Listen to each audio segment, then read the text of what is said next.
Hello po, magandang araw. Kasama po natin ngayon si Dr. Frances Claire Ortiz Celino. Hello po!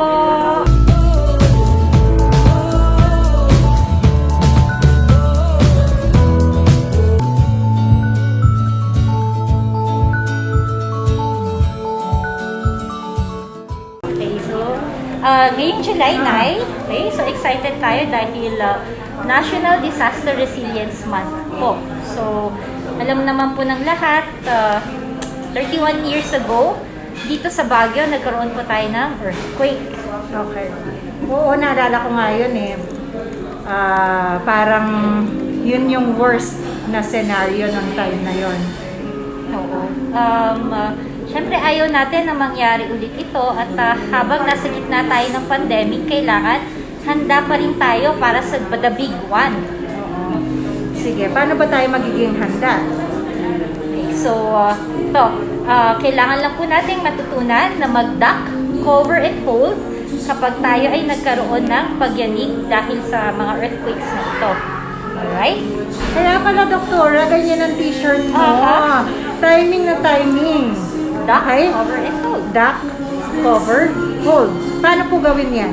Okay, so pag tayo ay nag-duck, hahanap lang po tayo ng mesa, usually. So, doon po tayo sa ilalim ng mesa.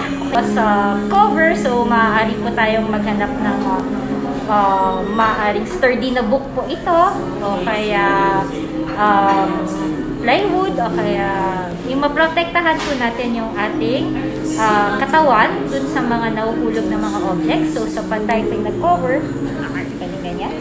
Magganad. Okay. And then, of course, pag nandun na tayo sa ilalim ng mesa at tayo ay naka-cover, okay, kailangan tayo mag-hold dun sa mga areas na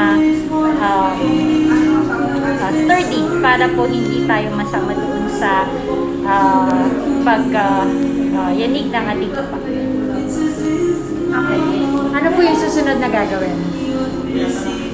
So, pag tapos po ng ating duck, cover, and hold at pag tumigil na po yung pagyanig, ay maaari na tayo lumabas mula sa ating kinaroroonan sa isang safe and open area.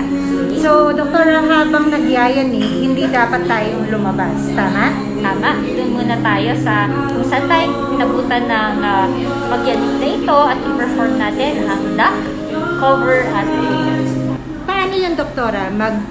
Yung sinasabi nilang make a plan, build a kit, at saka inform. Paano po yun?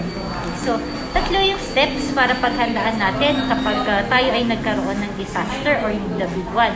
Sa make-up plan, okay, kailangan natin isaalang-alang yung ating mga kabahay na PWD. Okay? PWD, but Yes. never a disability. Alright.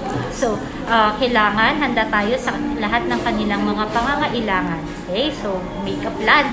Kung meron silang mga maintenance ng mga gamot, handa na dapat meron silang supply nito for at least 1 week. Okay? And then, consider din natin yung ating mga pets. Okay? So, very important din na kasama natin sila kapag tayo ay nagkaroon ng disaster. Alright? And then, yung ating make-up plan, kailangan pag-usapan ito ng buong pamilya para lahat sila ay aware kung ano yung mga pangangailangan ng bawat isa upang ito ay ating mapaghandaan. Okay? Doon naman sa next, yung ating build a kit. Okay, so, Ano po ba dapat ang mga nasa kit nila? Emergency kit ba to? O ano?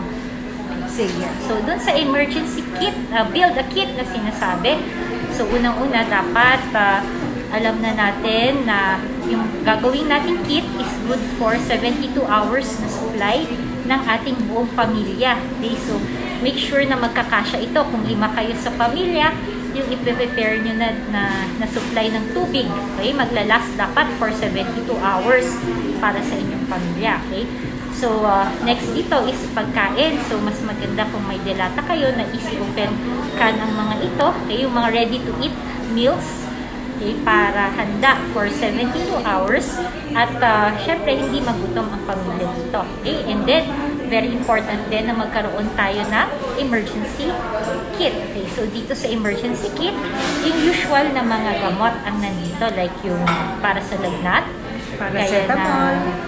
paracetamol, okay. Para sa sakit ng tiyan, maaari kasing magtae. So, dito important yung oral dehydrating salts na meron tayo. Okay. And then, yung ating para sa sugat, okay, very important na meron din dito. Meron tayong isamang sabon pa rin, and then antiseptic, and then bandages. Okay. And then, yung mga maintenance medications, okay, kailangan nandoon siya sa emergency kit. And then, what else? So, kailangan din natin dito ng radyo. Okay.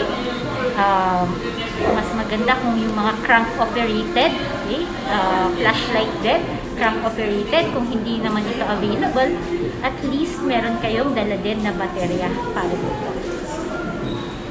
Build a kit, tapos susunod, doktora, be informed. Be informed. Okay, so yung ating last dun sa steps is yung sa be informed. So, just in case na nagtrabaho ang inyong mga kasamahan, okay, so mag-usap-usap kayo kung saan kayo magkikita-kita after ng isang earthquake or isang disaster para at least dala-dala nyo na ang inyong mga na-prepare na emergency kit at doon kayo magkita-kita kung ito ba ay sa ganitong evacuation center. So, make sure, okay, na alam nyo yung doon sa area kung saan kayo magkikita-kita. Okay, so, be informed. Okay po.